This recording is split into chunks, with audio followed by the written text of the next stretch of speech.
students তো যোৱা কিছুদিন ধৰি মই এটা কথা লক্ষ্য কৰিছোঁ ছাত্ৰ ছাত্ৰীসকলৰ যোনটো পঢ়াৰ মুড আহিছিল বা যোনটো মুড আছিলে সেই মুডটো তেওঁলোকৰ নাইকিয়া হৈ গ'ল তেওঁলোকৰ যোনটো গতি আছিল পঢ়াৰ যোনটো স্পীডত তেওঁলোকে পঢ়ি আছিল এতিয়া যেন তেওঁলোক থমকি গ'ল বিশেষকৈ জুবিনদাৰ মৃত্যুৰ পিছত ছাত্ৰ ছাত্ৰীসকলৰ মাজত দেখা গৈছে তেওঁলোকৰ পঢ়াৰ মনবোৰ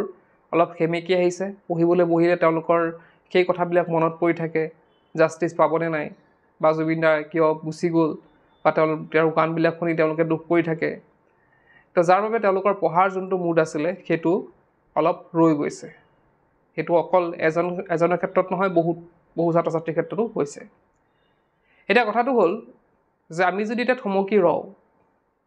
পৰীক্ষাটো পাতিবই হয় কথাবিলাক যদিও আমি প্ৰেক্টিকেলি যদি আমি ভাবোঁ পৰীক্ষা পাতিবই আমাৰ পৰীক্ষা আমাৰ ধৰা ফেব্ৰুৱাৰীত হ'বই ধৰি লোৱা আজি আমাৰ 30 তাৰিখ হৈ গ'ল ছেপ্টেম্বৰৰ আজি 30 তাৰিখ হৈ গ'ল অক্টোবৰ নৱেম্বৰ ডিচেম্বৰ জানুৱাৰী আৰু 4 মাহমান থাকিব গৈ পেলাই তো এতিয়াও যদি আমি পঢ়া আমি ষ্টপ কৰি থওঁ বা আমাৰ মনত আমি দুখ লৈ পেলাই বহি থাকোঁ তেতিয়া কিন্তু এক্সাম আহিবই আৰু এক্সাম যদি বেয়া হয় বাই চান্স তেতিয়া তুমি সেইটো ক'ব নোৱাৰিবা মানুহে এতিয়া বুজি আছে বস্তুবিলাক এতিয়া চিটুৱেশ্যনত কাৰেণ্ট চিটুৱেশ্যনত বুজি আছে যে হয় আমি এজনক হেৰুৱাইছোঁ মনত দুখ লাগি আছে গতিকে আমাৰ পঢ়িব মন যোৱা নাই পৰীক্ষা দিবলৈ মন যোৱা নাই কিন্তু যেতিয়া ৰিজাল্টটো বেয়া হ'ব আজিৰ পৰা প্ৰায় 6 মাহমান পিছত যেতিয়া তোমাৰ ৰিজাল্টটো বেয়া হ'ব তুমি যদি কোৱা বোলে মই এইটো চিটুৱেশ্যনৰ কাৰণে মই পঢ়িব পৰা নাছিলোঁ তেতিয়া কিন্তু কোনেও মানি নলয় সেইটো কিন্তু কোনেও মানি নল'ব কাৰণ 6 মাহ পিছত সকলোৱে সেইটো বস্তুৰ পৰা ৰিকভাৰ কৰিব আৰু এতিয়া চিটুৱেশ্যনটো যোনটো তুমি ভুগি আছা সেই চিটুৱেশ্যনৰ কথা বা আমি সকলোৱে যোনটো চিটুৱেশ্যনত এতিয়া ভুগি আছোঁ সেই চিটুৱেশ্যনৰ কথা সেই সময়ত হয়তো আমাৰ কি হ'ব মনত নাথাকিব কাৰণ হয়তো অপৰাধী ধৰা পৰিব হয়তো জুবিনদাই জাষ্টিছ পাব তাৰপিছত কিন্তু তোমালোকৰ যোনটো পঢ়াৰ গতি আছে সেই পঢ়া গতিটো তোমালোকৰ যদি এতিয়াৰ পৰা স্পীডটো কমাই দিয়া বা এতিয়াৰ পৰা যদি তোমালোকে সেই পঢ়া ষ্টাৰ্ট নকৰা পিছত কিন্তু এটা প্ৰব্লেমৰ সন্মুখীন হ'ব লাগিব তোমালোক গতিকে আমি এতিয়া চোৱা বস্তুবিলাক কি হয় চলি আছে হয় আমি দুখ আছে মনত মোৰো মনত দুখ আছে তোমাৰো মনত দুখ আছে কিন্তু সেই দুখ লৈ পেলাই আমি চলিব লাগিব জুবিনদাই সেইটো মই আগতো কৈছোঁ যে জুবিনদাই সেইটো বুজে অসমখনৰ উন্নতি দেখিব বিচাৰিছিল অসমখন কিদৰে উন্নতি হ'ব অসমৰ কথা তেওঁ চিন্তা কৰিছিল আৰু আমি সেই অসমৰ উন্নতিত আমি এটা কণ্ট্ৰিবিউটৰ আমাৰ কণ্ট্ৰিবিউশ্যনে আমি কি কৰিব লাগিব অসমখন উন্নতি কৰিব লাগিব আমি এতিয়া অসমখন উন্নতি কৰাৰ বেলেগ বেলেগ ৰাস্তা থাকিলেও আমি যদি ভালদৰে পঢ়ি পেলাই ভাল এটা যদি জব এটা ল'ব পাৰোঁ বা ভাল আমি ৰেচপেক্টিভ এজন ব্যক্তি হ'ব পাৰোঁ হয় পঢ়ি শুনি যদি ভাল এজন ব্যক্তি হ'ব পাৰোঁ তে তাৰ দ্বাৰা আমাৰ কি হ'ব অসমখনৰ উন্নতি হ'ব তো জুবিনদাৰ যোনটো সপোন আছিল সোণৰ অসম গঢ়াৰ সেই সোণৰ অসম আমি গঢ়িব পাৰিম আৰু তাৰ বাবে আমাক লাগিব এটা ভাল ষ্টাডি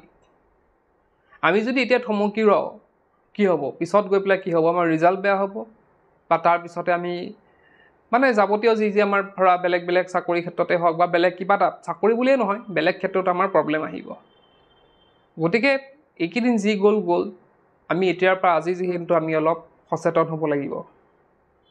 হয় তো এইখিনিৰ পৰা আমি অলপ ৰিকভাৰ হ'ব লাগিব আৰু আমি নিজকে বুজাব লাগিব আৰু বুজি পেলাই আমি কি কৰিব লাগিব পঢ়াৰ টেবুলত বহিব লাগিব বহুতৰ হয়তো অকল জুবিনদাৰ সেইটোতো আছে তেতিয়া মই দেখিছোঁ লক্ষ্য কৰি আছোঁ যে তেতিয়াৰ পৰা কি হৈছে বহুতো ছাত্ৰ ছাত্ৰীৰ পঢ়া মুডটো নাইকিয়া হৈ গৈছে আৰু বেলেগ বেলেগ কাৰণো থাকিব পাৰে অকল সেইটো কাৰণ নহয় বেলেগ বেলেগ কাৰণো থাকিব পাৰে তো ছাত্ৰ ছাত্ৰীসকলৰ সেইটোৱে কথা কৈছোঁ যে ছাত্ৰ ছাত্ৰীসকলে অলপ নিজে বুজিব লাগিব জাষ্টিছটো তেওঁলোকে যোনটো প্ৰচেছেৰে গৈ আছে সেই প্ৰচেছেৰে গৈয়ে আছে দেখিছাই তোমালোকে তো যিকি নহওক আজিৰ পৰা 6 মাহৰ পিছতলৈকে হয়তো জাষ্টিছ পাই যাব জুবিনদাই কিন্তু আমাৰ পঢ়া কিন্তু আমি যদি ৰখাই থওঁ এতিয়া 6 মাহৰ পিছত যদি আমি বোলে জাষ্টিছ যেতিয়া পাব তেতিয়া মই পঢ়িবলৈ বহিম সেইটো কিন্তু নহ'ব আমি এইখিনিও বিচাৰিব লাগিব আমি সেইটো ভগৱানৰ ওচৰত আমি সেইটো প্ৰাৰ্থনা কৰিব লাগিব যে জুবিনদা যাতে জাষ্টিছ পাই যায় কিন্তু লগে লগে আমি কি কৰিব লাগিব আমি পঢ়াখিনিও আমি আগুৱাই যাব লাগিব আমি জাষ্ট বহি থাকিলে নহ'ব তো চোৱা এতিয়া বেছি দিন নাই